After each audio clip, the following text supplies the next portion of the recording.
Hello everyone and welcome to PW only IAS. स्वागत है आपका इस वीडियो में जहां हम कंटिन्यू करेंगे अपनी आईआर के सेशन को। आज की वीडियो में हम इंडिया अफ्रीका और इंडिया यूरोप को कवर करेंगे। इस वीडियो में हम उन सभी चीज़ों को जानेंगे जो आपके लिए बहुत रेलेवेंट हो सकती है पिछले एक साल से, जो इंपॉर्टेंट करंट अफेयर्स में रही है।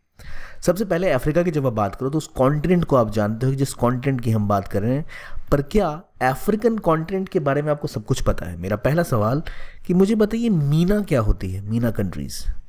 ये हमने डिस्कस किया था थोड़ा पिछले क्लास में भी। आप मुझे बताइए मगरब रीजन कौन सा है और सहेल का रीजन क्या होता है? क्यों आखिरकार अफ्रीका को इन अलग अलग नामों से जाना जाता है? क्या है ये सीड रीजन या फिर जिसे आप कह सकते हैं हॉर्न ऑफ अफ्रीका? ये कौन सा रीजन है? कहाँ पे कॉन्फ्लिक्ट है? कहाँ सिविल वॉर है? अगर नहीं पता तो अभी जान जाते हैं। चलिए शुरू करते हैं डिस्कशन।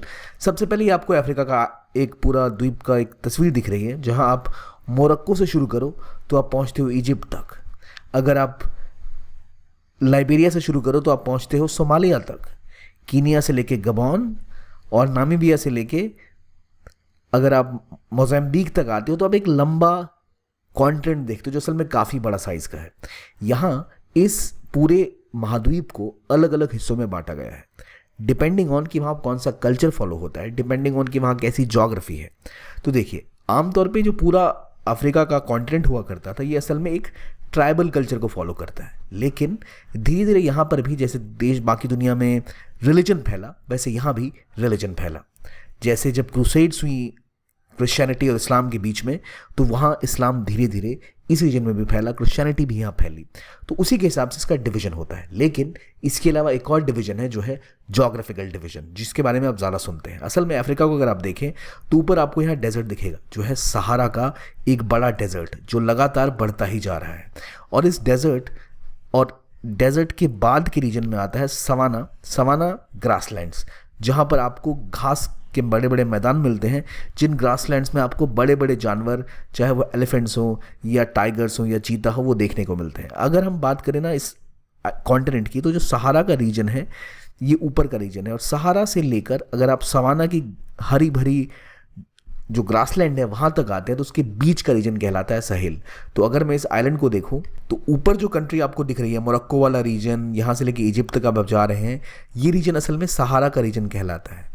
और नीचे सवाना तक पहुंचने से पहले जो बीच का रीजन है, जिसे आप कह सकते हैं जहां ट्रांजिशन हो रहा है, ट्रांजिशन यानी बदलाव हो रहा है इस व्यवस्था में, जहां पर आप डेजर्ट से ग्रासलैंड की तरफ जा रहे हैं, वो बीच का हिस्सा कहलाता है सहेल रीजन।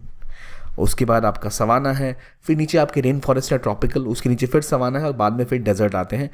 तो ये जो डिवीजन है, ये जो क्लाइमेटिक डिवीजन है, इसमें अफ्रीका के अलग अलग रीजन कहलाते हैं। ऊपर का रीजन आपका सहारा है, ये सहेल है, उसके नीचे आपके ग्रासलैंड्स आते हैं।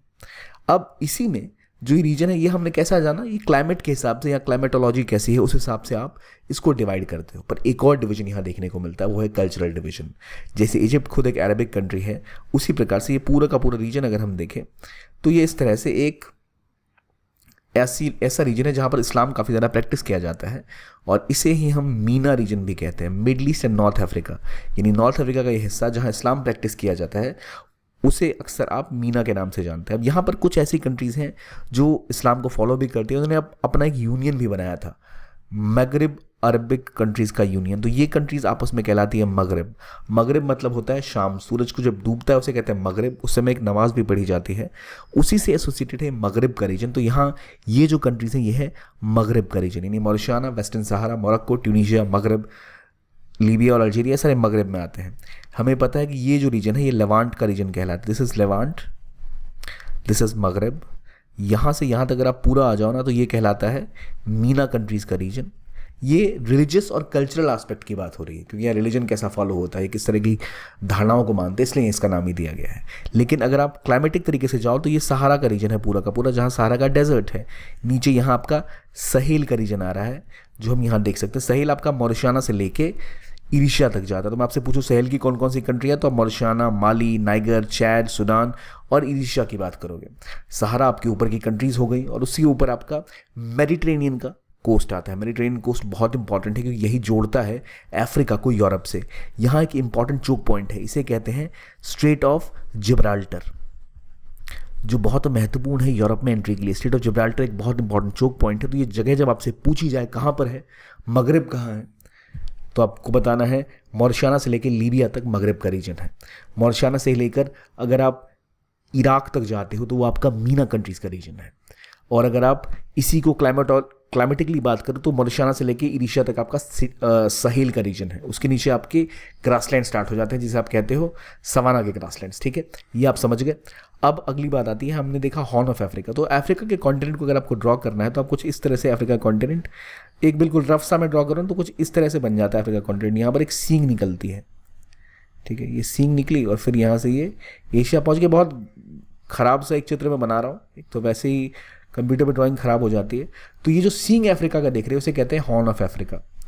तो हॉर्न ऑफ अफ्रीका में वो कंट्रीज़ हैं जो बहुत इनस्टेबल रहती हैं, अक्सर विवाद रहते हैं, क्योंकि ये हॉर्न ऑफ अफ्रीका रेड सी के पास है। यहाँ जो ये स्ट्रेट है इसे कहते हैं स्ट्रेट ऑफ, क्या नाम है इसका स्ट्रेट नाम नहीं, इसका नाम है बाब अल मंदेब।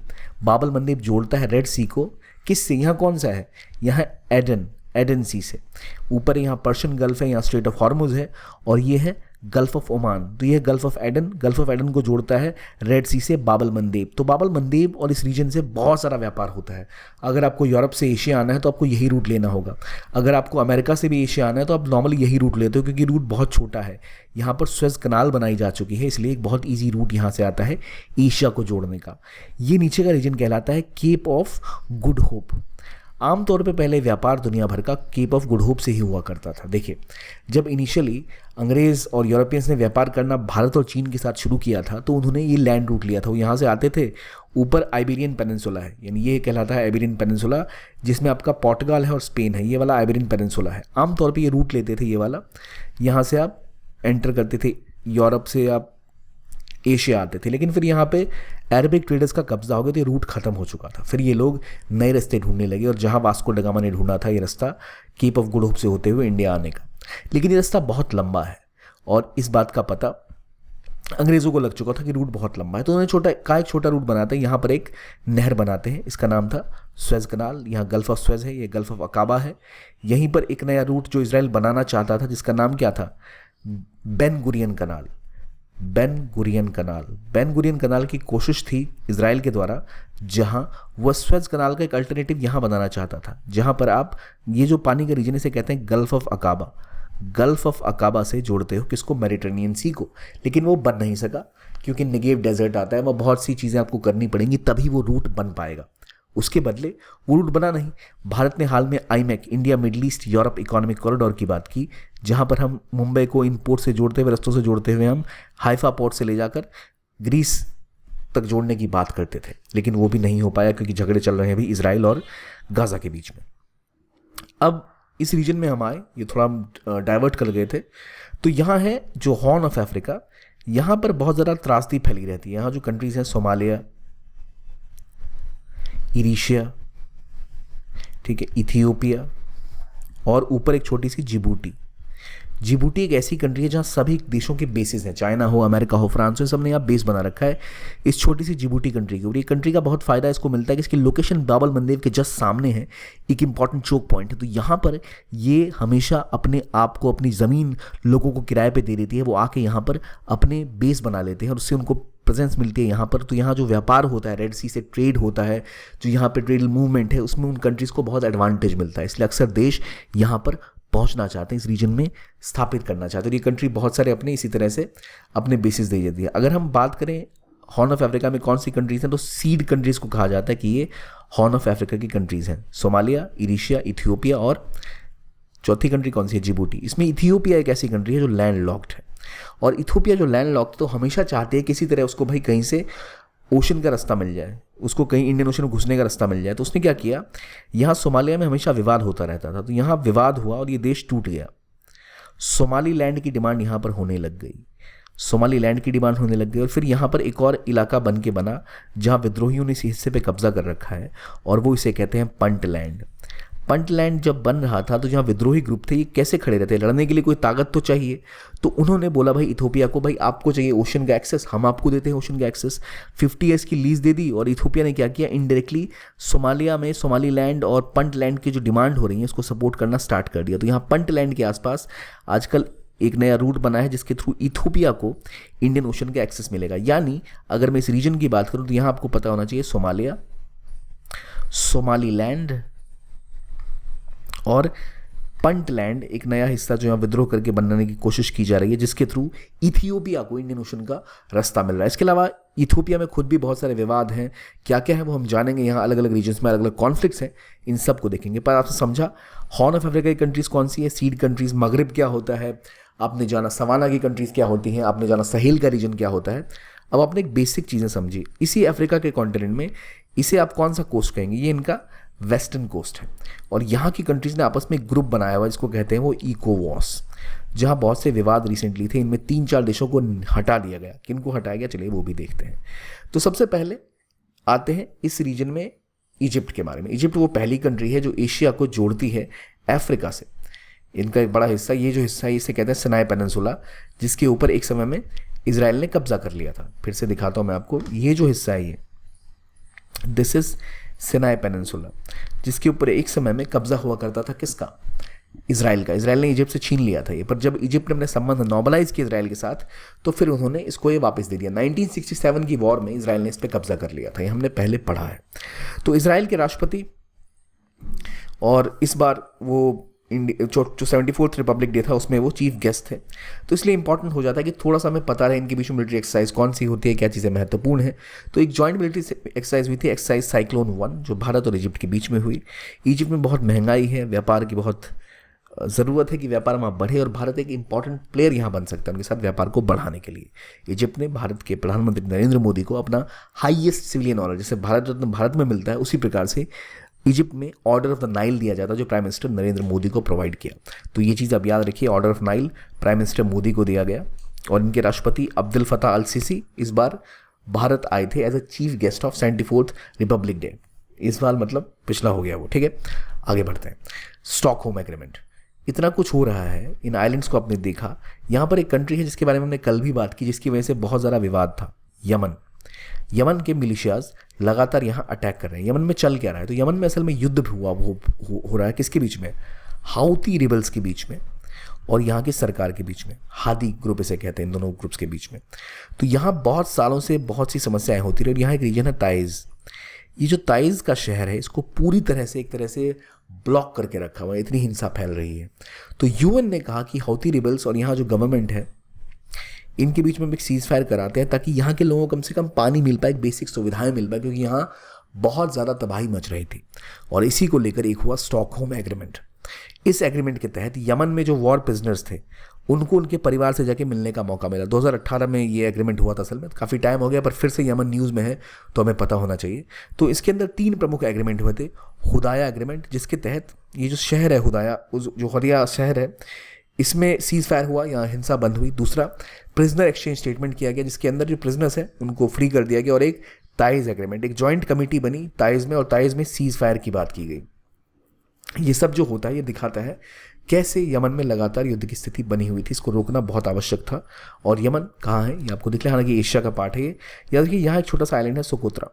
सोकोत्रा भी यमन का ही पार्ट है, और सोकोत्रा के ऊपर भी अभी हाउती रिबल्स का ही कब्जा है। इन्हीं हाउतीस ने यहाँ से हमले स्टार्ट कर दिए थे रेड सी के ऊपर, ताकि कोई शिप पास ना कर पाए। तो ये हमने जाना स्टॉकहोम कॉन्फ्रेंस क्या है, हमने जाना स्टॉकहोम में क्या हुआ। अगर ताइज की बात हो, शहर कहाँ है, और हौदिया की बात हो तो वो जगह कहाँ पर है, और क्यों ये चीज़ें न्यूज़ में थी।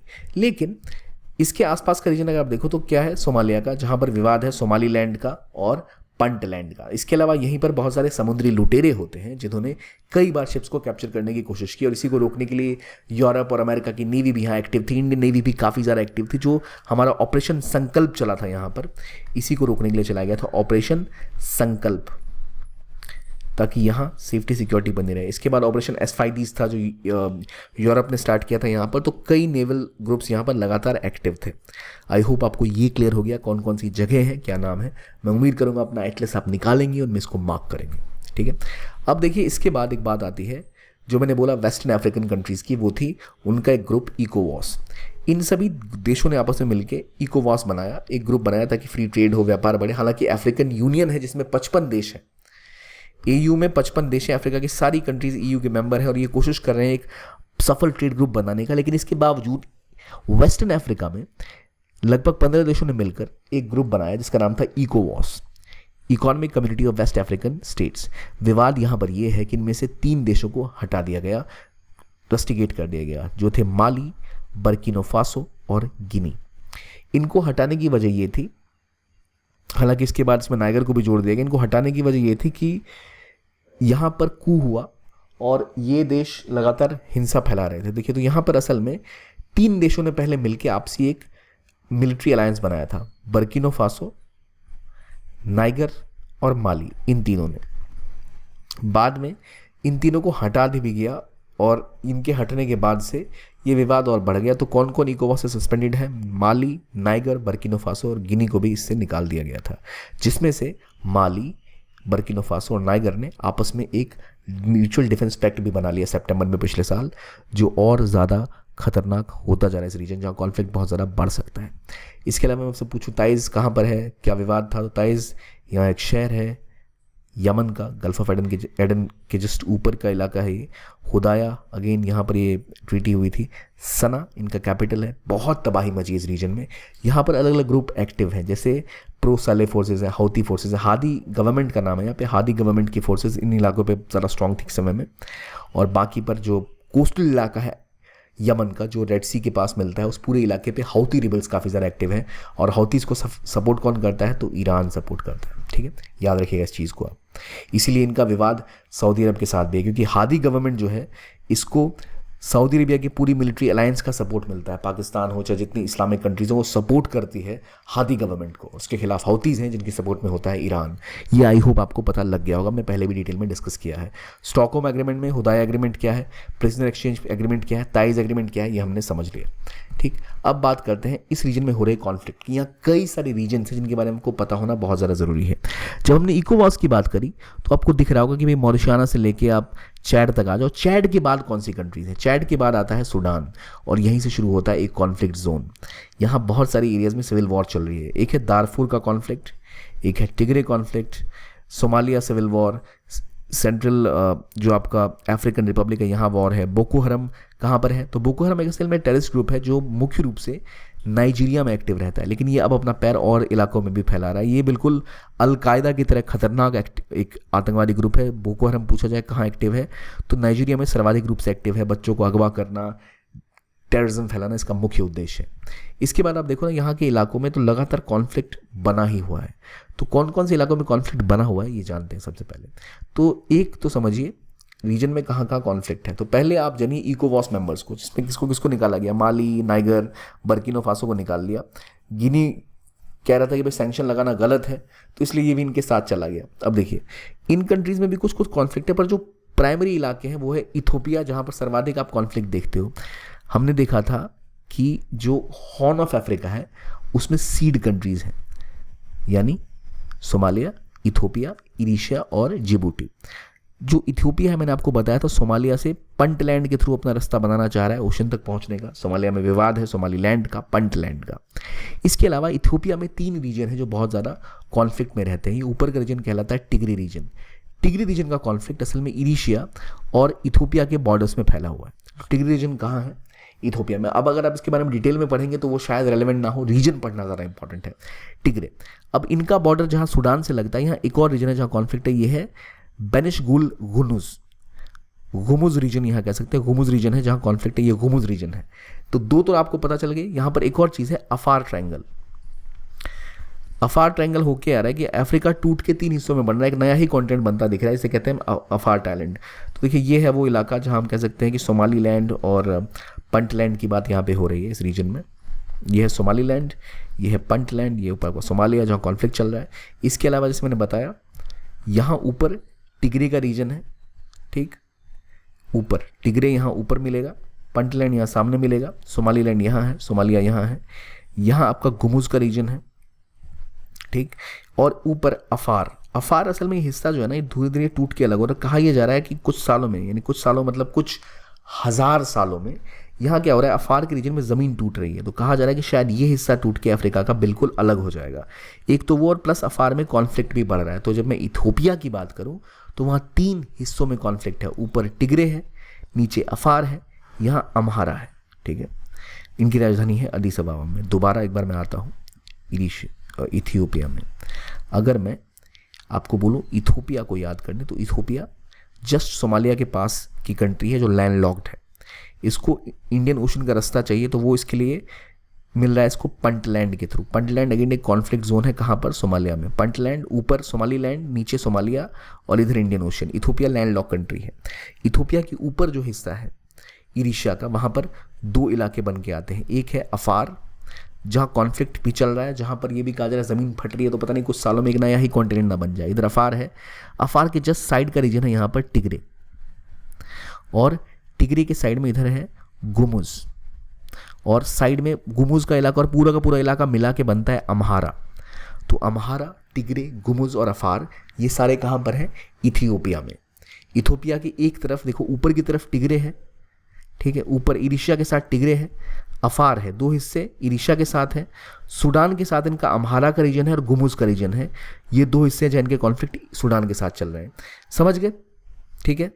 ऊपर यहाँ सोमालिया के साथ भाई यहाँ पंटलैंड वाली बात आ गई, सोमाली लैंड वाली बात आ गई, सोमालिया वाली बात आ गई। ये हो गया, याद रखिए, सोमालिया, इथियोपिया, सूडान। सूडान के हिस्से में अम्हारा, टिग्रे और आपका नीचे गुमुज का कॉन्फ्लिक्ट आता है। लेकिन बात यही नहीं है, सूडान बेचारे के खुद के अपने बहुत सारे कॉन्फ्लिक्ट हैं। सूडान से एक देश टूट के अलग हुआ था, साउथ सूडान, तो यहाँ इनका अलग समस्या चल रहा था। अब यहाँ पर एक जो विवाद और है वो सूडान का विवाद है। सूडान का क्या विवाद है कि सूडान में एक रीजन आता है जिसे हम कहते हैं दारफोर का रीजन, जो इनका चैड के साथ लगता है। दारफोर के रीजन में लगातार कॉन्फ्लिक्ट और युद्ध की स्थिति बनी हुई है। Darfur is like between Chad and Sudan, Chad और सूडान। तो भाई सूडान बेचारा हमेशा से परेशान रहता है। चैड के साथ जो बॉर्डर इनका लगता है, यहाँ पर ये दारफोर का विवाद है। इधर अगर आप आ जाओ तो यहाँ ऊपर अफार ट्रायंगल का विवाद है। यहाँ आ जाओ, अगर कौन सा विवाद है यहाँ पर? ये इरिशिया और इथियोपिया के बीच में किस रीजन की बात की हमने? टिग्रे का रीजन है जहाँ अलग विद्रोह की स्थिति बनी हुई है। यहाँ आ जाओ तो गुमुज का रीजन है जहाँ विद्रोह की स्थिति बनी हुई है। इस पूरे इलाके में आ जाओ तो ये अम्हारा का रीजन है जहाँ कॉन्फ्लिक्ट बना हुआ है। इधर आ जाओ तो पंटलैंड का विवाद है। ऊपर आ जाओ सोमाली लैंड का विवाद है। नीचे आ जाओ सोमालिया है। और ये है सूडान। सूडान के दूसरी साइड के यहाँ दारफुर का कॉन्फ्लिक्ट है। दारफुर किसके किसके बीच में है? चैड और सूडान के बीच में। यहाँ पर आया चैड। चैड के पीछे अगर आप जाते हो तो भाई इकोवास वाले अलग तबाही मचा के बैठे हैं। ठीक है, अब हम दोबारा मैप पे आते हैं, आपको आइडिया लगेगा मैं क्या कहना चाह रहा हूँ मैप्स के थ्रू। अफ्रीका के मैप पे दोबारा आते हैं जहाँ सारी कंट्रीज हमें दिख रही है। अब देखिए, ये सोमालिया है, यहाँ भाई आपका पंटलैंड, ऊपर सोमाली लैंड, यहाँ पर आपका सोमालिया, यहाँ अलग विवाद चल रहा है। इथियोपिया का इधर वाला विवाद क्या है? टिग्रे, अफार ट्रायंगल, ठीक है, गुमुज, अम्हारा, ठीक है। आई होप ये चीज़ें याद कर रहे हो। यहाँ सूडान है बेचारा, इसका यहाँ अलग विवाद चल रहा है। यहाँ इधर चैड है, यहाँ पर दारफोर का रीजन है जहाँ अलग कॉन्फ्लिक्ट चल रहा है। इधर आपकी इकोवास की कंट्री आ गई जहाँ नाइगर, माली और बर्किनो फासो को निकाल दिया, गिनी भी इनके सपोर्ट में आ गया। तो इन तीनों ने आपस में एक मिलिट्री अलायंस कर लिया है, सिक्योरिटी पैक्ट, कि इनको इकोवास से निकाल लिया, भाई हम अलग हो जाते हैं खुद ही। तो ये कॉन्फ्लिक्ट जोन यहाँ पर है। तो अगर आप रेफरेंस पॉइंट सोमालिया का मान लो तो आप आसानी से चीज़ें याद कर सकते हो। अब यहाँ कॉन्फ्लिक्ट इतना सा नहीं है, और भी बहुत सारे हैं। दूसरे क्या है तो याद रखिए, यहाँ चैड, फिर से मैं क्लियर करता हूँ, मैं आपको एक बार साफ करते हैं ताकि आपको बेहतर तरीके से चीज़ें याद रह पाए। ये जो रीजन आप देख रहे हो ना, ये आपने देख लिया, मैंने अब इन सबको क्लियर भी कर दिया। तो सोमालिया में पंटलैंड, सोमाली लैंड का विवाद है, ठीक, मैं रिपीट कर लेता हूँ एक बार। इथियोपिया में ऊपर टिग्रे है, अम्हारा है, अफार है, ठीक, गुमुज है। सूडान में दारफुर है जहाँ पर कॉन्फ्लिक्ट ही कॉन्फ्लिक्ट है। दारफुर का बॉर्डर चैड के साथ लगता है। फिर यहाँ पर नाइगर, माली, बर्किनो फासो ने अपना अलग मिलिट्री ग्रुप बना लिया, इनको सस्पेंड भी कर दिया गया इकोवास से। अब नीचे जब आते हो ना तो अब ध्यान रखिए, यहाँ कुछ कंट्रीज़ हैं। यहाँ है रवांडा, ये 2 नंबर ये रवांडा है। ये है बुरुंडी। रवांडा, बुरुंडी कॉन्गो के साथ बॉर्डर लगाते हैं, डीआरसी के साथ। यहाँ पर भी कॉन्फ्लिक्ट है जहाँ पर कितो और इतावी है। क्या है ये? इतुरी और कितु। देखते हैं क्या है ये भी ज़रा समझेंगे। पहले इतना समझ लिया, आई होप आपको पता लग गया होगा। थोड़ा सा अपना मैप खोल के देखोगे तो याद हो जाएगा, इतनी बड़ी रॉकेट साइंस के पीछे नहीं है। हमें बस एरिया ही पता होना चाहिए, बाकी हुदाया वगैरह क्या है ये आपको पता लग ही गया होगा। अब देखो दारफुर बोको हराम कहाँ एक्टिव है भाई, नाइजीरिया में। टिग्रे कहाँ पर है, इथोपिया में। अम्हारा कहाँ है, इथोपिया में। सेंट्रल अफ्रीकन रिपब्लिक में अलग सिविल वॉर छिड़ी हुई है। साहेल माली में अलग सिविल वॉर छिड़ी हुई है। तो पूरा इलाका सिविल वॉर से छुड़ा हुआ है। अब देखो ये है रवांडा, मैंने बोला था दो देश छोटे छोटे हैं, रवांडा और बुरुंडी। रवांडा और बुरुंडी में एक इलाका है लेक किवू। तो किवू के पास भी विवाद चल रहा है, ठीक है। ये रीजन जो किवू विवाद वाला है, मैं इस पर भी आपको लेके आता हूँ, एक तस्वीर के थ्रू समझते हैं। आई होप यहाँ तक आपको समझ आ रहा होगा। I have tried my best to keep it as simple as possible. ये रहा रवांडा बुरुंडी, रवांडा बुरुंडी और ऊपर है युगांडा, ठीक है। इधर है डेमोक्रेटिक रिपब्लिक ऑफ कॉन्गो, जिसको पहले जायरे भी बोलते थे। यहाँ मैंने बताया था कि इतूरी एक कॉन्फ्लिक्ट जोन है, नॉर्थ किवू और साउथ किवू बाकी कॉन्फ्लिक्ट जोन है। तो अगर से पूछा जाए साउथ किवू कॉन्फ्लिक्ट किन किन रीजन में पड़ता है, तो डीआरसी, रवांडा और बुरुंडी। नॉर्थ किवू किस में पड़ेगा, डीआरसी, रवांडा और युगांडा।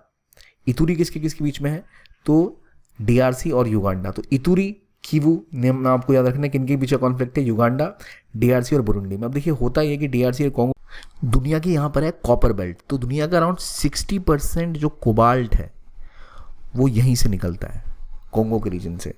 अब दुनिया का 60% कोबाल्ट यहाँ से निकलता है, जिसका बहुत इस्तेमाल होता है हमारे इलेक्ट्रॉनिक्स में और बाकी जगहों पर। तो इसलिए डीआरसी बहुत रेलेवेंट है। कोबाल्ट हो गया, यहाँ से इतना निकलता है, तो यहाँ बहुत सेंसिटिव इलाका और यहाँ लगातार बच्चों को और इलीगल तरीकों से इसका इस्तेमाल किया जाता है, जिसे कहते हैं हम ब्लड मिनरल या फिर ब्लड डायमंड उसे कहते हैं। जैसे अगर डायमंड्स का खनन इलीगली हो तो उसे कहेंगे ब्लड डायमंड। मिनरल्स का अगर आप इलीगली बच्चों के द्वारा या स्लेव का इस्तेमाल करते हुए निकालोगे तो उसे कहते हैं ब्लड मिनरल। तो ऐसा आरोप लगाता है डीआरसी लगाता है यूरोपियन कंट्रीज़ के ऊपर कि भाई ब्लड मिनरल्स और ब्लड डायमंड को वो बढ़ावा देते हैं। तो यहाँ क्योंकि कोबाल्ट में इतना रिसोर्स है तो यहाँ हमेशा कॉन्फ्लिक्ट की स्थिति बनी रहती है। बाकी देश एंटर करके यहाँ तबाही मचाने की कोशिश करते हैं। तो DRC, Uganda, DRC, Rwanda, DRC, Burundi के बीच में जो इलाके हैं जहाँ कॉन्फ्लिक्ट है वो क्या क्या है, इतूरी, नॉर्थ किवू और साउथ किवू। तो अगर मैप से आ जाए दोबारा एक बार देखने के लिए, भाई देखो थोड़ी सी मेहनत करनी पड़ेगी, एक बार कर लोगे तो चीज़ें याद हो जाएंगी। आप नेटलेस खोल के देख लो तो चीज़ें थोड़ी आसान हो जाएंगी, बिल्कुल। तो एक बार मैप में दोबारा आते हैं, एक बार फिर इसको रिपीट करते हैं। हमने समझा सोमालिया के साथ इरिशा क्या विवाद है, इथोपिया क्या है, सूडान बेचारा दोनों तरफ से घिरा पड़ा है, नीचे साउथ सूडान अलग टूट के अलग बन चुका है। तो साउथ सूडान से जब आप नीचे आते हो तो रीजन आता है डेमोक्रेटिक रिपब्लिक ऑफ कॉन्गो का, और यहीं पर आपका इतूरी, साउथ किवू, नॉर्थ किवू का विवाद है इन रीजन में। तो याद रखें यहाँ पर ये कहानी है जिसकी हम बात कर रहे हैं, ठीक, क्लियर, ओके। आगे बढ़ते हैं। आई होप आपको कॉन्फ्लिक्ट जोन पता लग गए होंगे। बोको हराम कहाँ पर है, नाइजीरिया में, ठीक है। अब कुछ और यहाँ पर इंपॉर्टेंट टेररिस्ट ग्रुप हैं, उनके नाम भी याद कर लीजिए। जैसे ज़माने सोमालिया में बहुत तबाही मचती है। सोमालिया में कौन है, तो अल शबाब। अल शबाब ये ना दुनिया भर के जो एलिफेंट है कीनिया का, इनको बेच के इनके जो दांत है उनको एक्सपोर्ट कर करके पैसे कमा लेते हैं इलीगली, ठीक है।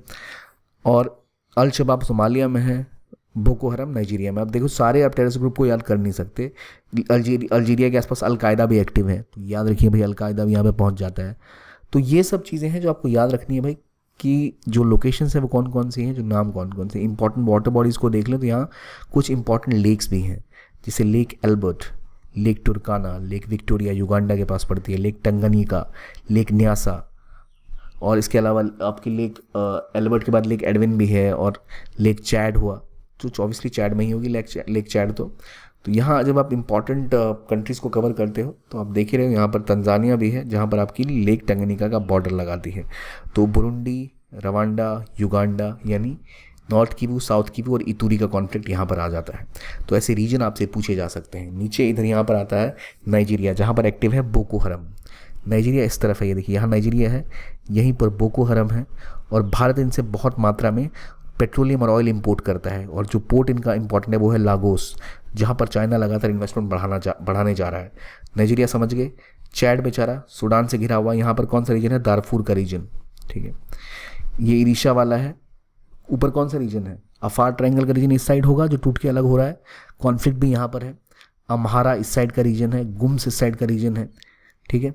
और क्या हमने दो और नाम पढ़े थे इथोपिया के कॉन्फ्लिक्ट के, बताइए। ऊपर इधर हो गया पंटलैंड, और एक नाम कौन सा है, अफार, अम्हारा, गुम्स, पंटलैंड, सोमालीलैंड। और एक और नाम बताइए क्या है जिसको यूपीएससी में क्वेश्चन पूछा भी जा चुका है, मैंने बार बार रिपीट किया, मुझे बताइए कमेंट सेक्शन में क्या नाम है उसका।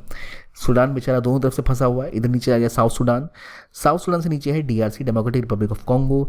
यहाँ इतूरी वाला कॉन्फ्लिक्ट है, यहाँ आपका साउथ किवू, नॉर्थ किवू ऊपर वाला और साउथ किवू नीचे वाला, यहाँ पे 3 कॉन्फ्लिक्ट यहाँ पे चल रहे हैं, ठीक है।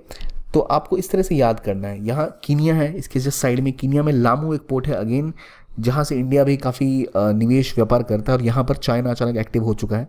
तो आपको ये भी याद रखना है कि लामू कहाँ पर है, ठीक है। Lamu, Lagos, Lagos is in Nigeria, Lamu is in Kenya, ठीक है। आई होप आपको चीज़ें स्ट्रक्चरली समझ आ रही होंगी। इकोवॉस से किन को हटाया गया, बर्किनो फासो, नाइगर और माली, इनके साथ कौन आ गया, गिनी, ठीक। अब इसी तरह युगांडा की जब बात की तो उनको अभी जो हमारे नॉन अलाइन मूवमेंट है, नैम की समिट है, उसका उनको चेयर बनाया गया 2027 तक। इससे पहले अजरबैजान इसका चेयर था। तो युगांडा इसलिए भी न्यूज़ में आ जाता है, युगांडा न्यूज़ में आता है तो युगांडा की लोकेशन कहाँ है ये आपको पता होनी चाहिए। बताइए इस मैप में युगांडा कहाँ पर है, युगांडा में क्या कोई लेक है, तो लेक का नाम क्या है, जो हमने अभी भी पढ़ा, ठीक है। अगर आप देखो तो ये रीजन आपका इस तरह से भी देख सकते हो, हमने नॉर्थ टू साउथ देखा, साउथ टू नॉर्थ देखा, तो यहाँ आपका युगांडा आपको दिखेगा, Rwanda, Burundi, Tanzania, Zambia, Zimbabwe, south Africa, ये एक आपका पूरा टॉप टू डाउन कंट्रीज़ की लिस्ट है। ये जो टूटा हुआ सा आइलैंड है इसका नाम क्या है, मेडागास्कर। और मेडागास्कर के पास ही आपके 2 इंपॉर्टेंट आइलैंड है, अजम्पशन आइलैंड और एक इंपॉर्टेंट आइलैंड और है, क्या देश है जिसका नाम आप लेना चाहो, रियूनियन आइलैंड। अजम्पशन आइलैंड और रियूनियन आइलैंड ये भी आपके अफ्रीका में है, अजम्पशन एंड रियूनियन, ठीक है। ये आपको याद रखने नाम, ठीक। हमने देख लिया युगांडा कहाँ पर, युगांडा के आसपास लेक देखिए, इधर आपकी लेक विक्टोरिया है, यहाँ पर आपका वेस्टर्न रिफ्ट वैली है, ठीक है, जहाँ पर आपकी लेक एल्बर्ट इस साइड मिल जाएगी, लेक एल्बर्ट, ठीक है। यहाँ आपकी लेक जॉर्ज है, ठीक। ऊपर तंगानिया का आपकी अलग लेक बनती है। तो इस तरह से नाम आपको और जो इम्पोर्टेंट जगह हैं वो अगर आपसे पूछी जाए तो पता चल जाए, इतना ध्यान रखना ज़रूरी है आपके लिए। लेक विक्टोरिया बहुत इंपॉर्टेंट लेक है और यहाँ पे CSE जो है वो इस बार इन्वॉल्व हुई थी, इसलिए इंपॉर्टेंट हो जाता है। तंजानिया, युगांडा और कीनिया के बीच में ये लेक फैली हुई है, लेक विक्टोरिया, तंजानिया, युगांडा, देखिए ये रही लेक विक्टोरिया, तंजानिया, युगांडा और कीनिया के बीच में फैली हुई लेक है। तो पूछा जाए कौन कौन सी रिवर इसके आसपास है, कौन कौन से देश इस लेक के आसपास है, तो आपको सही सही जवाब इसका दे देना है, राइट। ये रही लेक विक्टोरिया, कंपाला ये रहा। युगांडा को अभी आपका नैम का भी चेयर बनाया गया अगले 3 सालों के लिए। यहाँ रवांडा है जिसकी राजधानी किगाली है, किगाली में कॉन्फ्रेंस हुई थी, क्या नाम था कॉन्फ्रेंस का, क्या उसमें हुआ था, इन्वायरमेंट के लिए बहुत इंपॉर्टेंट है। ऊपर देखिए लेक कीबू है, लेक एडवर्ड है, कीबू से आपको याद रखना है, इतूरी से आपको याद करना है यहाँ पे कौन कौन से कॉन्फ्लिक्ट है किन किन रीजन्स में, ताकि आप नाम याद रख पाओ। अफ्रीका में कई सारी ग्रेट लेक्स हैं जिनके बारे में आपको पता होना चाहिए, जैसे इथोपिया और कीनिया के बीच में लेक टुरकाना है। फिर यहाँ लेक विक्टोरिया के बारे में हमने जाना, lake Koyna, lake Albert, lake Kyoga, lake Kivu, lake Tanganyika, Mweru, Bangweulu, Rukwa, Malawi, रुकवा, चिलवा, करीबा, मलावी, ये सारी इंपॉर्टेंट लेक्स हैं। आपको इसको और जो कनाडा की इंपॉर्टेंट लेक्स हैं, कनाडा अमेरिका के बीच में जो इंपॉर्टेंट लेक्स हैं उनको और डिफ्रेंशिएट करना, कहाँ पे कौन सी लोकेटेड है, ये भी पता होना बहुत ज़रूरी है। अब अफ्रीका में देखिए मेजरली ये चीज़ें थी, हमने देख ली। अब बढ़ते हैं यूरोप की तरफ। यूरोप में सबसे पहली चीज़ यूरोप का गढ़। यूरोप आपको इस तरह डिफाइन करेगा, यूरोप में रशिया भी आता है, तो रशिया का क्यों ही एक हिस्सा ही आपको यूरोप में आता है, बाकी एशिया में गिना जाता है। देखिए तो जो उरल माउंटेन्स हैं इसके वेस्ट का इलाका जो है वो यूरोप कहलाता है, इसके ईस्ट का इलाका एशिया में गिना जाता है, इसलिए Russia is both part of Europe and Asia. तो उरल माउंटेन्स के एक साइड का पूरा इलाका आप यूरोप में गिनते हो। यूरोप में शुरू में कोल्ड वॉर हुई, उसी समय से आइडियोलॉजिकली और हर तरीके से ये 2 हिस्सों में बट गया, ईस्टर्न यूरोप और वेस्टर्न यूरोप। ईस्टर्न यूरोप में Russia, Belarus, Ukraine, Moldova, Romania, Slovakia, Hungary, ये सब आपके यहाँ से आप देख लो। तो ये हिस्सा जो आपका था, सॉरी मैं थोड़ा ढंग से इसको एक बार ड्रॉ करता हूँ, ये अगर हम हिस्सा बनाए ना यहाँ, तो पोलैंड को भी आप ले लो, पोलैंड के बाद से आधा सा जर्मनी का हिस्सा भी काट लो, ये हिस्सा पूरा का पूरा आपका बन गया था ईस्टर्न यूरोप, और ये कहलाता था आपका वेस्टर्न यूरोप। वेस्टर्न यूरोप वो देश थे जो कैपिटलिज्म पे फॉलो करते थे, अमेरिका के काफ़ी करीब थे, फ्री मार्केट जहाँ था। ईस्टर्न यूरोप में वो कंट्रीज थी जो सोवियट्स के साथ थी, यानी USSR के साथ थी। ईस्टर्न यूरोप की कंट्रीज़ ने वॉर्सो पैक्ट किया था आपस में सेफ्टी सिक्योरिटी के लिए, और वेस्टर्न यूरोपियन कंट्रीज़ ने आपस में किया था NATO, North Atlantic Treaty Organization. ये सिक्योरिटी पैक्ट्स थे। वॉर्सो पोलैंड का एक शहर है और आज पोलैंड असल में खुद जाके नेटो का पार्ट बन चुका है। ठीक है, तो ये याद रखिएगा, वॉर्सो और नेटो दो बने थे। यूएसएसआर और यूएसए के बीच में जब युद्ध हुआ करता था, कोल्ड वॉर, तब ये चीज़ें हुई थी, और वो चीज़ें हुई और इसकी वजह से जो डेवलपमेंट है वो वेस्टर्न यूरोप में बहुत ज़्यादा हुआ कंपेयर टू ईस्टर्न यूरोप। इसलिए वेस्टर्न यूरोपियन कंट्रीज़ अभी भी आपको बाकी देशों की अपेक्षा यूरोप की ज़्यादा डेवलप दिखती हैं। इतना तो क्लियर हो गया। ठीक है, अब आते हैं आगे। जिस चीज़ के बारे में बहुत न्यूज़ बनती है वो यूरोपियन यूनियन, नेटो, ये सब क्या है। यूरोप के देशों ने ना आपस में विश्व युद्ध देखा, ये देश तबाह हो गए। जब ये तबाही हुई थी ना, तो उसमें मुख्य रूप से जो देश लड़ रहे थे वो जैसे फ्रांस, जर्मनी, इटली, इन देशों ने सोचा क्यों ना हम साथ आएँ और एक जो कोल था, जो स्टील था, जिसके लड़े, जिससे हथियार बने, उससे लड़ने के बजाय हम एक यूनियन बनाए और एक यूरोपियन कम्युनिटी बनाए। तो सबसे पहले इटली, फ्रांस, जर्मनी, लग्जमबर्ग और बेल्जियम साथ आए और इन्होंने बनाया European economic coal and steel community, जिसे हम कह सकते हैं। तो इसमें 6 देश थे, याद रखिए। 1952 6 कंट्रीज केम टुगेदर, 6। इसको थोड़ा समझते हैं कौन सी कंट्रीज थी, मैं आपको थोड़ा एक्सप्लेन करूं ताकि आपके लिए बेहतर रहे इसको रिवाइज करना। जब हम ईयू की आज की बात करते हैं तो सबसे पहले शुरू होता है 1952, 6 कंट्रीज। विच 6 countries? Italy, Germany, France, Luxembourg, Belgium और नीदरलैंड। ये सब 6 कंट्रीज साथ आई और इन्होंने सबसे पहले क्या बनाया, तो ECSC, इसका नाम था European coal and steel community. European coal and steel community इन 6 देशों ने शुरू किया। जब इन लोगों ने साथ आकर ट्रेड करना शुरू किया और इसमें बढ़ोतरी देखी गई, इसको असल में उस टाइम में श्यूमन प्लान कहते थे, श्यूमन प्लान। इन लोगों ने साथ आके डेवलपमेंट ग्रोथ पे फोकस करना स्टार्ट किया और बाद में ये बढ़ता चला गया। और फाइनली जिसको आज आप देखते ईयू के नाम से, जिसको आज आप जानते हो, वो मैस्ट्रिच ट्रीटी हुई थी, तब जाके बना था। 1993 में मैस्ट्रिच ट्रीटी होती है, ट्रीटी ऑफ मैस्ट्रिच। नहीं, असल में ये ट्रीटी 1992 में ही हुई। 1992 में ही मैस्ट्रिच ट्रीटी होती है, जिसके अंदर आपको आज जो आप यूरोपियन यूनियन जिसे आप देखते हो वो आपको देखने को मिलता है, लेकिन इसकी जड़ जो है ये 1952 में स्टार्ट होती है, जहाँ ये एक्सपेंड होना स्टार्ट करता है। तो यूरोपियन यूनियन बना क्यों था? ग्रोथ के लिए, डेवलपमेंट के लिए, एक मार्केट बनाने के लिए। और जब जैसे पहले European coal and steel community बननी स्टार्ट हुई, 6 देश साथ आए, बाद में बढ़ते चले गए। इन्होंने एक कॉमन मार्केट बनाया। जब ये कॉमन मार्केट काफ़ी सक्सेसफुल हो गया तो इन्होंने सोचा क्यों ना हम आपस में, जब हमारा मार्केट कॉमन मार्केट हो गया है, हमारा एक मार्केट की तरह हम ट्रेड करते हैं, अगर किसी भी देश के साथ आपको व्यापार करना है तो सेम रेट देनी पड़ेगी। ये पूरे के पूरे देश जो ईयू के हैं सब एक मार्केट की तरह काम करने लग गए। इसके बाद इसका अगला चरण था कि क्यों ना हम एक करेंसी बना लें, ताकि एक ही करेंसी सभी देशों में चलेगी और आसान हो जाएगा व्यापार करना। और इसका तीसरा कदम था मोबिलिटी, यानी देश के लोगों के बीच में भी कोई बॉर्डर्स ना हो, बॉर्डर फ्री मूवमेंट। जैसे करेंसी फ्री में मूव करिए, व्यापार फ्री में हो रहा है, वैसे लोग भी बिना किसी बॉर्डर के मूव कर पाए। जैसे इंडिया नेपाल का एग्जांपल आप ले लो। तो इन तीनों चरणों को पूरा करने के लिए 3 इनके ग्रुप्स हैं। पहला है कॉमन मार्केट, किसके अंतर्गत आता है आज? ईयू के अंतर्गत। जो आप यूरोपियन यूनियन देख रहे हो, इसके अंदर जितने भी आपके आज 28 मेंबर्स हैं, ये सारे मेंबर्स वो हैं जिनके अंदर फ्री मूवमेंट है ट्रेड की। यानी अगर आपको इस पूरे 28 देशों को आप एक सिंगल मार्केट की तरह देखते हो, जैसे भारत एक मार्केट है, पाकिस्तान अलग मार्केट है, भूटान अलग मार्केट है, नेपाल अलग मार्केट है, अलग अलग रेट्स, अलग अलग कस्टम ड्यूटीज़, ये 28 कंट्री एक मार्केट की तरह ट्रीट करती हैं। फिर इसके अंदर आता है eurozone.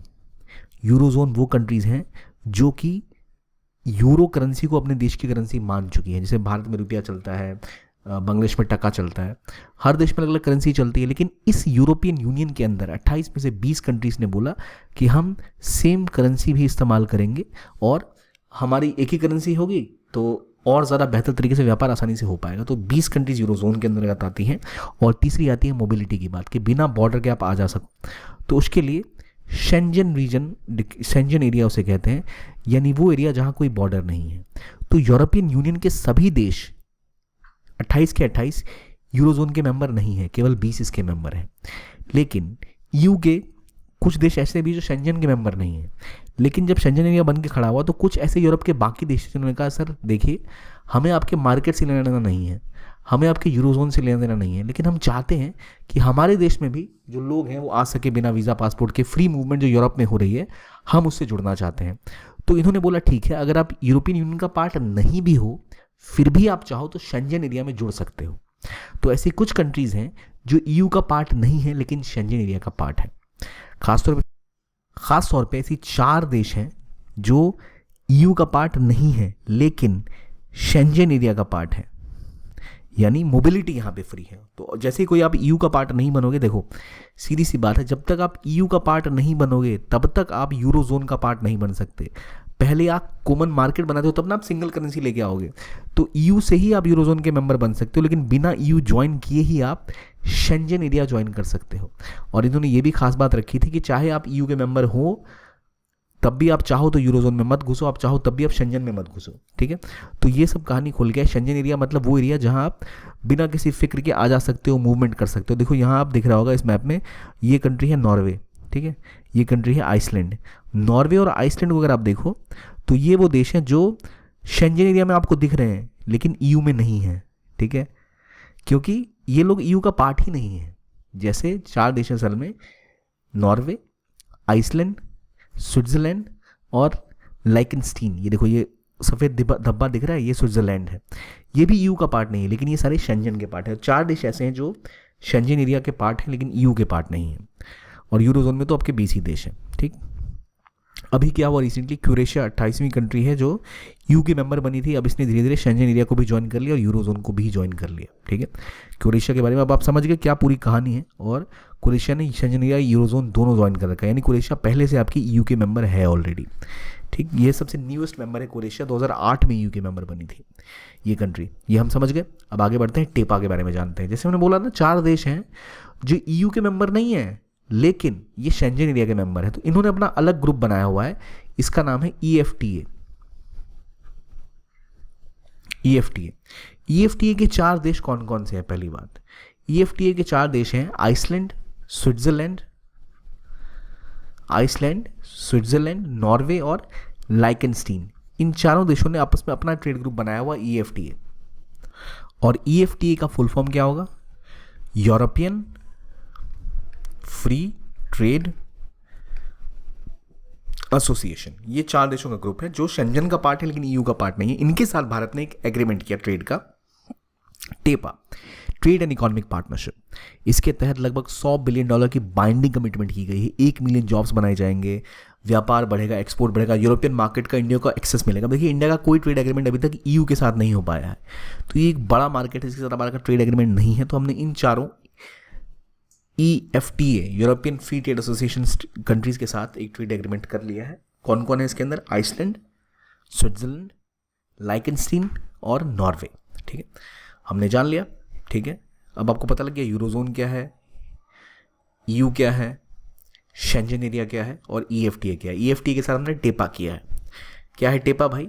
Trade and economic partnership agreement. ठीक है, समझ गए आप? ठीक, आगे यूरोप की बात आती है नेटो की। अब देखिए नेटो के बढ़ने की कहानी क्या है। जैसे हमने बोला ना कि भाई ये देश तबाह हो गए थे तो इन्होंने 6 देशों ने मिलकर पहले ECSC बना दिया और बाद में यूरोपियन यूनियन आज बन के खड़ा हो गया। उसी प्रकार से जब ये वर्ल्ड वॉर 2 खत्म हुआ, ब्रिटेन, फ्रांस, जर्मनी ध्वस्त हो चुके थे, इनके ऊपर कमांड धीरे धीरे बढ़ रही थी एक बड़ी पावर की जो थी USSR, यानी जो एक कम्युनिस्ट कंट्री थी। उसे रोकने के लिए अमेरिका ने और यहाँ की वेस्टर्न कंट्रीज ने एक अलायंस किया और इन्होंने बनाया NATO, North Atlantic Treaty Organization. और इस नेटो के ज्वाइन करने के बाद एक आर्टिकल होता है, आर्टिकल 5। इस आर्टिकल 5 के अंदर ये लिखा हुआ है कि किसी नेटो के एक मेंबर पर अगर आप हमला करते हो तो उसको हर नेटो मेंबर अपने ऊपर हुए हमले की तरह देखता है। और इसी चक्कर में नेटो को से हमेशा रशिया को लगता था डर कि भाई नेटो का मेंबर बने, इसका मतलब वहाँ पर यूरोप वाले अपने हथियार लेके आ जाएंगे, वेस्ट वाले हमें मारना स्टार्ट कर देंगे। तो जब इनिशियली नेटो फॉर्म हुआ था, जो आपको दिख रहा है ये डार्क ब्राउनिश, ये सारी कंट्रीज थी नेटो के मेंबर।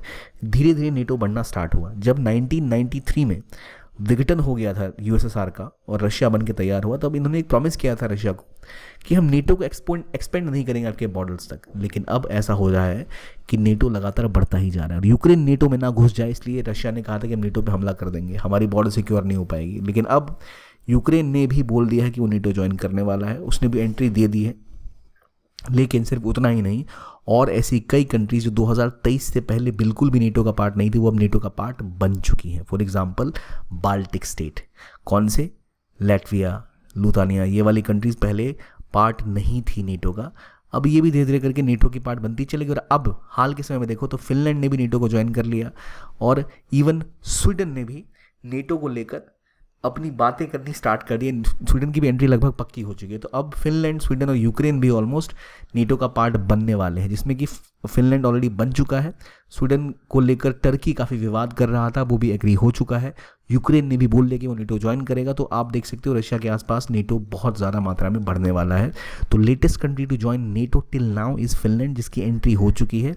बाकी लोग स्वीडन और यूक्रेन लास्ट फेजेस में है नेटो ज्वाइन करने के बारे में। नेटो क्या है, नॉर्थ अटलांटिक ट्रीटी ऑर्गेनाइजेशन, इसके अंदर वेस्टर्न यूरोप और यूएसए और कनाडा इसके मेंबर है। जापान इसका पार्ट नहीं है, केवल यही इसके पार्ट है। ठीक है, अब देखिए रशिया और यूक्रेन के बीच में युद्ध हुआ। इस मैप को देखेंगे तो ये रीजन कौन सा है, ब्लैक सी। ब्लैक सी में यूक्रेन है। 2014 में यूक्रेन के ऊपर हमला करके रशिया ने इस रीजन को, क्रीमिया को कब्जे में ले लिया था। यहाँ है सी ऑफ अजोव, ठीक है, ये है यूक्रेन। अब यूक्रेन के इस रीजन पर ऑलरेडी रशिया धीरे धीरे कब्जा कर चुका है। जब ये हमला हुआ, जब इसके ऊपर इतना विवाद हुआ, तो बात ये भी थी कि रशिया बहुत इंपॉर्टेंट था यूरोप के लिए, और अभी भी है। क्यों? क्योंकि रशिया के अंदर बहुत सारे नेचुरल रिसोर्सेज हैं, पेट्रोलियम गैसेस, जो वो पूरे यूरोप को सप्लाई करता है, जिससे यूरोप की पूरी एनर्जी की इकोसिस्टम रन करती है।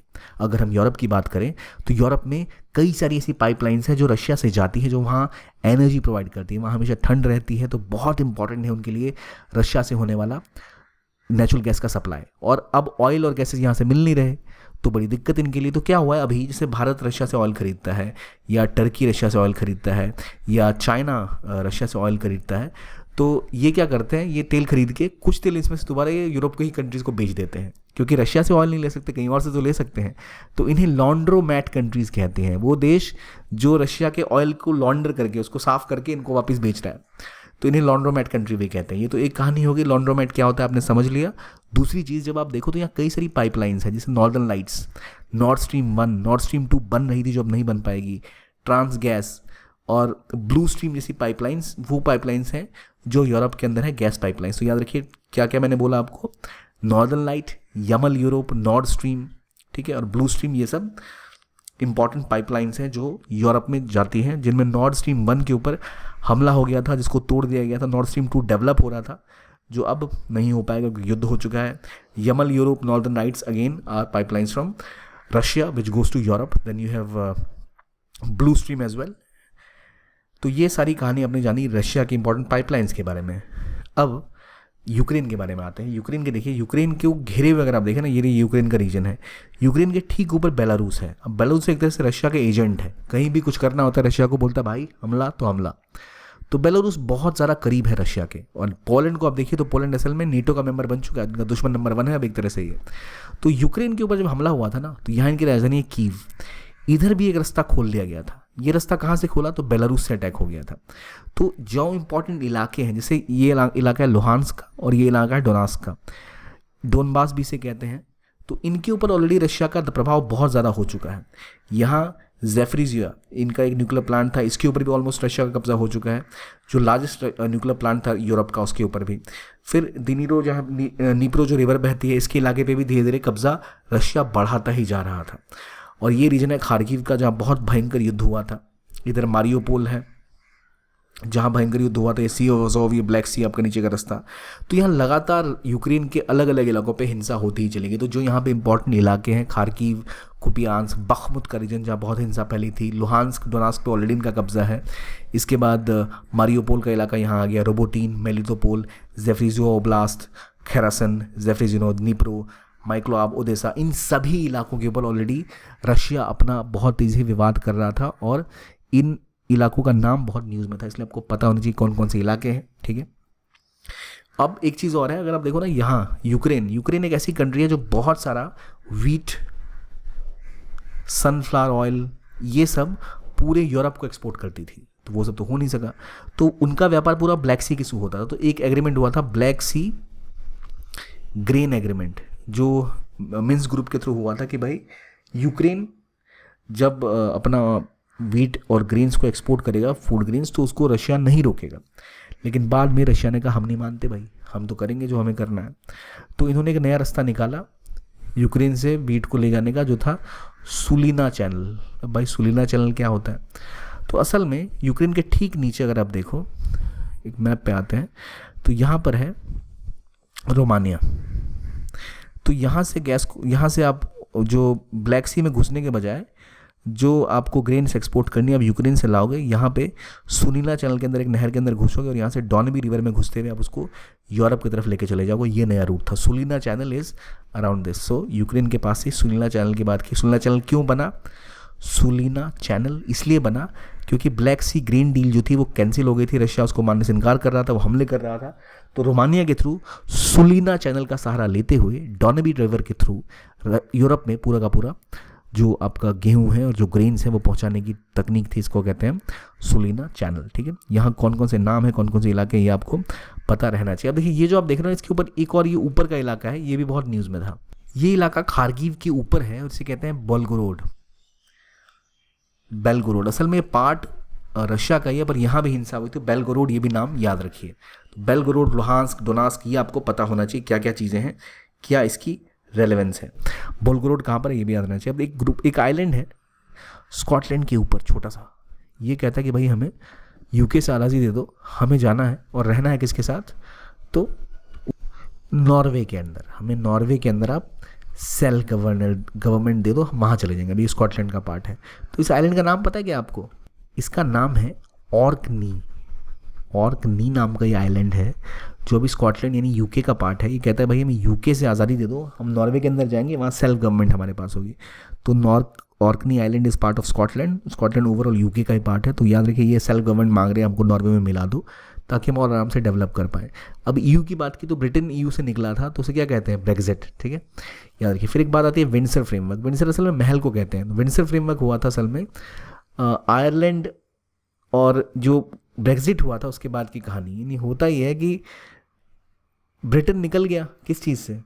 ईयू से, लेकिन आयरलैंड अभी भी ईयू का पार्ट है। तो जो सामान यहाँ से जाता है वो किस तरह से जाएगा, कितने चेक्स उसके ऊपर होंगे, कितने पे चेक्स नहीं होंगे, तो इसी को लेकर एक एग्रीमेंट हुआ था which is called as Windsor Framework, कि नॉर्दर्न आयरलैंड का जो पार्ट है, जो आयरलैंड का हिस्सा पार्ट अभी भी है ईयू का। तो यूके से जब उधर की तरफ कोई सामान जाएगा उसकी चेकिंग किस तरह से होगी, क्या उसमें प्रोटोकॉल्स होंगे, तो वो विंडसर फ्रेमवर्क के अंतर्गत होंगे। विंडसर फ्रेमवर्क यूके और आयरलैंड के बीच की बात होगी, क्योंकि आयरलैंड अभी भी ईयू का पार्ट है, ठीक है, ब्रिटेन अब पार्ट नहीं है, ठीक। तो इसके अंदर प्रोटोकॉल क्या है? तो एक नॉर्दर्न आयरलैंड प्रोटोकॉल है कि भाई यूके और ईयू के बीच में हुआ है कि भाई ये अभी तक ईयू का पार्ट है, तो जो लैंड बॉर्डर है वहाँ पे किस तरह से हैंडलिंग होगी चीज़ों की, कि एक ग्रीन लेन सिस्टम है, एक रेड लेन सिस्टम है, कि कौन सा ऐसा सामान है जो नॉर्दर्न आयरलैंड में रहेगा और कौन सा ईयू तक जाएगा। इसमें एक शब्द है स्टॉर्मॉन्ट ब्रेक। स्टॉर्मॉन्ट ब्रेक का मतलब होता है नॉर्दर्न आयरलैंड के जो लॉ मेकर्स हैं वो किसी भी ईयू के रेगुलेशन को वीटो कर सकते हैं। उनको ऐसा लग रहा है कि ये रेगुलेशन आने के बाद नॉर्दर्न आयरलैंड को बहुत खतरनाक नुकसान हो सकता है, तो ये पावर उनको दी गई है, उसे कहते हैं Stormont brake. Stormont brake is a part of Windsor framework related to Brexit हो गया, बट नॉर्दर्न आयरलैंड अभी तक बाहर नहीं गया, उसको लेकर बात करता है ये, ठीक। और ये बातें हो गई। फिर एक गुड फ्राइडे एग्रीमेंट भी हुआ था 1998 का, से जुड़ा हुआ, जहाँ नॉर्दर्न आयरलैंड का ग्रुप था जो विद्रोह कर रहा था इनके और आयरलैंड और ब्रिटेन के ग्रुप के बीच में, ताकि जो वहाँ हिंसा है वो रुक जाए। काफ़ी समय तक यहाँ विद्रोह हुआ था, जो अपनी आज़ादी की डिमांड वो कर रहे थे नॉर्दर्न आयरलैंड में ख़ास तौर पे। तो आयरिश लोग जाने जाते हैं विद्रोह के लिए, तो ये उससे जुड़ी हुई बात है गुड फ्राइडे एग्रीमेंट। तो बहुत पुरानी बात है गुड फ्राइडे एग्रीमेंट। अभी रिसेंटली जो बाइडन है उसकी 25वीं सालगिरह पे गए थे बेलफास्ट, जो आयरलैंड में है, उसी विजिट पे। आई होप अब चीज़ें क्लियर हो गई हैं थोड़ी, ठीक है। अब आते हैं net zero innovation virtual centre के ऊपर। ये क्या है भाई? तो इंडिया और ईयू की ट्रेड टेक्नोलॉजी काउंसिल ने मीटिंग की ब्रसल्स में, जहां इन्होंने बोला था कि भाई हम 3 वर्किंग ग्रुप बनाएंगे और इनके ऊपर काम करेंगे। किसके साथ? EU के साथ। लेकिन इटली न्यूज़ में है, क्यों? क्योंकि रिसेंटली इंडिया के साथ डिफेंस पे MOU किया है और बोला है कि इटली को भी ज्वाइन करने, उन्होंने ज्वाइन कर लिया है Indo Pacific ocean initiative IPOI। तो IPOI क्या है? असल में ईस्ट एशिया समिट में 2019 में इसको लॉन्च किया गया था। ईस्ट एशिया समिट क्या होती है? आसियान के 10 मेंबर प्लस 8 और कंट्रीज़ हैं, 18 कंट्रीज़ के बीच में होती है, जिन्होंने इंडो पैसिफिक ओशन इनिशिएटिव शुरू किया था ताकि इस पूरे रीजन में सिक्योरिटी और सेफ्टी बढ़ी रहे और ओपन नॉन ट्रीटी बेस्ड जो इनिशिएटिव है कंट्रीज़ वो ले पाए। आगे बढ़ने से पहले कुछ छूट सा गया मुझे लग रहा है। Net zero innovation virtual centre, ये क्या है? तो जैसे नाम से क्लियर है, नेट ज़ीरो की ओर ले जाने की कोशिश करता है, कैसे हम अपने बिजनेसेस को, एनवायरनमेंट को नेट ज़ीरो इमिशंस के बीच में ले जाएंगे। तो किसके बीच हुआ है? इंडिया और UK के बीच में। देखिए इंडिया UK के बीच में हुआ है, ठीक। ये तो हमारे इंडिया EU के बीच में हुआ है। इटली ने IPOI ज्वाइन किया। IPOI ईस्ट एशिया समिट में जो कंट्रीज हैं उनके बीच में होता है। 18 कंट्रीज कौन सी हैं? 10 आसियान की, उसके बाद Japan, south Korea, Australia, New Zealand, India, China, Russia और USA। अब बात आती है नॉर्थ सी की। नॉर्थ सी को लेकर रिसेंटली एक बेल्जियम में नॉर्थ सी कॉन्फ्रेंस हुई। ये असल में सेकेंड नॉर्थ सी कॉन्फ्रेंस थी। इससे पहले पिछले साल डेनमार्क में एक और नॉर्थ सी कॉन्फ्रेंस हुई थी। क्यों हो रही है भाई? इन्होंने कहा है कि पूरे के पूरे नॉर्थ सी को ये रिन्यूएबल एनर्जी का हब बनाएंगे। तो यूरोपियन कंट्रीज़ मिलती हैं और कहती है कि भाई नॉर्थ सी का जो रीजन है उसको हम रिन्यूएबल एनर्जी का हब बनाएंगे, ये हम कसम खाते हैं। इसको लेकर पहली जो इनकी फर्स्ट समिट हुई थी 2022 में, उसमें इन्होंने एक डिक्लेरेशन भी साइन जिसका नाम था इस्पजर्ग डिक्लेरेशन। इस्पजर्ग डिक्लेरेशन कि भाई इस पूरे इलाके को हम एक रिन्यूएबल हब की तरह बनाएंगे। जब पहली मीटिंग डेनमार्क में हुई थी वहाँ डिक्लेयर हुआ था, इस बार बेल्जियम में हुआ है ये। अब सवाल ये, क्या इसमें सारी की सारी EU की कंट्रीज़ होंगी क्या? नॉर्थ सी के जो ये इनका एक प्लेज है। तो देखिए नॉर्थ सी समिट की जब हम बात करते हैं, नॉर्थ सी समिट, तो पहले आप याद करिए नॉर्थ सी है कहाँ पर, इससे आपको क्लियरली आइडिया मिलेगा। नॉर्थ सी वो इलाका है, मतलब अटलांटिक और ब्रिटिश आइलैंड के बीच में जो इलाका है, नॉर्थ ईस्ट यूरोप के पास में। तो इसमें UK आता है, नॉर्वे आता है, डेनमार्क आता है, फ्रांस और थोड़ा बहुत स्वालबार्ड का रीजन आएगा आपका। तो इसके अंदर मुख्य रूप से कौन सी कंट्रीज हैं? तो वही आपकी जो वेस्टर्न यूरोप की प्रमुख कंट्रीज है जिन्होंने पहले EU को खड़ा किया था। बेल्जियम, डेनमार्क, फ्रांस, जर्मनी, और अब मान लो इसमें आयरलैंड भी है, लग्जमबर्ग भी है, नॉर्वे भी है और UK भी है। इन सब ने मिलकर ये समिट बना है कि भाई हम 120 गीगावाट तक तो 2030 तक इसमें आप डेवलप कर लेंगे क्लीन एनर्जी। अगला आर्टिकल बात करेगा EU's डिजिटल सर्विसेज एक्ट की। अब ये क्या, इन्होंने बोला है कि भाई ऑनलाइन जो कंटेंट है उसको रेगुलेट करना है। इन्होंने बोला था ऐसे 19 रेगुलेटर्स हैं जिन्होंने प्लेटफॉर्म से इन्होंने पहचान लिया है कि भाई यहाँ पर आपको रेगुलेशन करनी पड़ेगी, किस तरह आप जो यूज़र्स हैं उनका कंटेंट किस हद तक आपको मॉडिफाई करना पड़ेगा। इनका मानना है कि भाई जिस भी अगर 45 मिलियन से ज़्यादा आपके सब्सक्राइबर हैं तो कुछ रूल्स बनाए थे इन्होंने, सेट ऑफ रूल्स, जिस रूल्स को आपको फॉलो करना पड़ेगा। अब भाई ऐसा क्या है कि जो देश दुनिया भर में फ्रीडम ऑफ स्पीच एक्सप्रेशन की बात करते हैं वो कह रहे हैं, तो इनका कहना है कि कोई भी ऐसा कंटेंट जो हार्मफुल हो सकता है, यानी जैसे टेररिज्म की बात हो गई, चाइल्ड अब्यूज़ की बात हो गई, ऐसा कोई भी कंटेंट है जो सेक्सुअल ओरिएंटेशन को बढ़ावा देता है, रिलीजन को टारगेट करता है, इसको आपको रोकना पड़ेगा।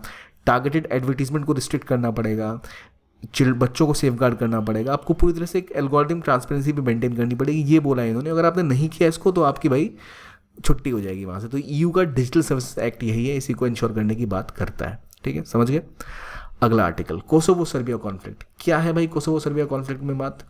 रिसेंटली क्या हुआ कि नेटो ने कोसोवो में अपनी सेना भेजी है कि भाई यहाँ पर थोड़ी शांति बनाए रखें। अब कोसोवो है कहाँ पर? तो देखिए कोसोवो और सर्बिया कॉन्फ्लिक्ट असल में शुरू होता है 2008 से। 2008 में कोसोवो ने अपने आप को डिक्लेयर कर दिया कि हम इंडिपेंडेंट हैं। क्या मुद्दा था भाई, क्यों इन्होंने कर दिया? असल में कहानी ये है कि सर्बिया का जो रीजन है इसके साउथ वेस्ट में ये इलाका, ये पूरा का पूरा इलाका बाल्कन्स के नाम से कहलाता है। बाल्कन्स में एथनिक डाइवर्सिटी बहुत ज़्यादा है और यहीं पर कोसोवो एक राज्य है। Serbia overall is a landlocked country. इसके आसपास जितनी कंट्री है ना, बोस्निया, बुल्गारिया, क्रोएशिया, जितनी आप देखते हो ईस्टर्न यूरोपियन कंट्री, वो सब पहले यूगोस्लाविया का पार्ट हुआ करती थी। और बाद में क्योंकि एथनिक डिफरेंसेस बढ़ते गए, एक एक करके ये अलग होते चले गए। और अब रिसेंटली में जो अलग हुआ टूट के वो कोसोवो है। और कोसोवो को इंडिया आइडेंटिफाई नहीं करता है, फॉर योर नॉलेज अभी तक, ठीक है। इस इलाके में जो आपके मेजर कई हैं जो ईयू के मेंबर भी हैं, फॉर एग्जांपल कौन सी कंट्री में ईयू के मेंबर होगी बाल्कन्स में, जो अभी हाल में बनी है, क्रोएशिया। बाकी कोई अभी तक उस तरह से ईयू के मेंबर नहीं बन पाई है, ठीक। ये हमने समझ लिया। आगे यूरोपियन स्काई शील्ड इनिशिएटिव, ये ऑस्ट्रेलिया और ऑस्ट्रिया स्विट्जरलैंड ने हाल में इसको ज्वाइन किया, इसलिए न्यूज़ में था ये असल में एयर डिफेंस सिस्टम है नेटो का, कि भाई यहाँ पर कोई अगर कुछ होगा तो हम बचाएंगे। जर्मनी ने असल में शुरू किया था ये, रशिया ने जब यूक्रेन में इन्वेड किया था कि भाई अब इसके अंदर कि हमला होगा तो हम देखेंगे। तो 19 मेंबर इसके अंदर है, बेल्जियम, बल्गेरिया, चेक रिपब्लिक, नॉर्वे, स्लोवाकिया और यूके। ये करता क्या है भाई कि कोई अगर हमला हुआ एयर डिफेंस मिसाइल का, तो वो नेटो का जो integrated air missile defence system है उसको एक्टिव कर देंगे, ताकि कोई हमला होगा तो उसको मिसाइल को आसमान में ही पकड़ के वहीं से भून दिया जाएगा, कोई भी आगे नहीं बढ़ पाएगा। ये इनका आइडिया था इसके बारे में। अब एक आता है ब्लेटचले डिक्लेरेशन। ये ब्लेटचले डिक्लेरेशन क्या है? तो ईयू की और 28 कंट्रीज़ ने मिलके, जिसमें भारत भी है, यूनाइटेड नेशंस भी है, चाइना भी है, इन्होंने एक इवेंट किया था हाल में ब्लेटचे पार्क यूके में, जहाँ वर्ल्ड वॉर 2 की कोड को ब्रेक किया गया था। कि पहले ना कोडिंग से चीज़ें जाती थी, कोड को ब्रेक किया गया था। तो वो कोड ब्रेक किया गया था जहाँ पहली बार तो एआई का इस्तेमाल किया गया था। कह सकते हैं कि भाई आपने इंटेलिजेंस का इस्तेमाल करके कोड बनाए, कोड को ब्रेक किया। अब वो सब एआई करता है, आर्टिफिशियल इंटेलिजेंस। तो आर्टिफिशियल इंटेलिजेंस की जो रिस्क है, अब देखते हो आजकल डीप फेक हो गया है, मॉर्फिंग की बातें हो गई हैं। तो इसमें जो एआई के रिस्क है उसको पहचानना, उनको समझना और ऐसी इंटरनेशनल पॉलिसीज़ बढ़ाना ताकि एआई से जुड़ा हुआ कोई भी अगर दुष्परिणाम है उसको मैनेज किया जा सके, रेगुलेट किया जाए। इसके लिए एक ब्लेटचले डिक्लेरेशन वहाँ पर हुआ था कि हम इसको मेंटेन करेंगे, मेजर करेंगे। नॉर्थ सी समिट, इसके बारे में हम पहले बात कर चुके हैं। सेकंड समिट ऑस्टेंड में हुआ। एस्बर्ग डिक्लेरेशन डेनमार्क में हुआ, जहाँ पे बोला कि भाई हम इस पूरे इलाके को एक हब की तरह डेवलप करेंगे, रिन्यूएबल हब की तरह। अभी हमने जाना कि भाई इंडिया ने टेपा किया था EFTA कंट्रीज़ के साथ, एक और ग्रुप के साथ भारत एंगेज कर रहा है, वो है NB8। NB8 असल में नॉर्डिक और बाल्टिक कंट्रीज़ का ग्रुप है। इनके साथ भारत ने व्यापार को बढ़ावा देने की कोशिश की है और एक लीडरशिप और इंडस्ट्री ट्रांजिशन इनिशिएटिव स्टार्ट किया है स्वीडन के साथ। तो यह देखिए NB8 में कौन सी कंट्रीज़ हैं। इसके अंदर 4 नॉर्डिक और बाल्टिक कंट्रीज़ हैं, यानी Iceland, Norway, Sweden, Finland, Estonia, Latvia, Lithuania और डेनमार्क। ये NB8 कंट्रीज़ के साथ भारत ने इंगेजमेंट बढ़ाने की बात करी। तो याद रखना है इसमें आपकी ये हो गई कौन सी कंट्रीज़, बाल्टिक कंट्रीज़, लुथियानिया, लाटविया और एस्टोनिया। ये आपकी हो गई Nordic countries, Finland, Sweden, Norway, Denmark और आइसलैंड।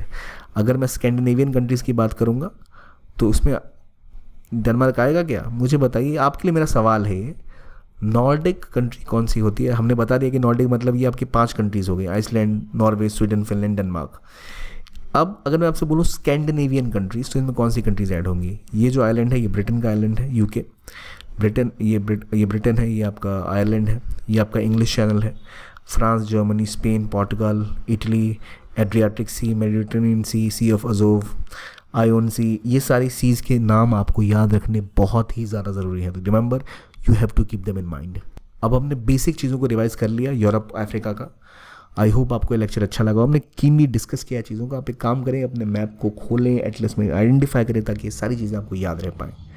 आज के लिए इतना ही। देखने के लिए बहुत बहुत धन्यवाद। Keep on watching PW Only IAS and have a nice day.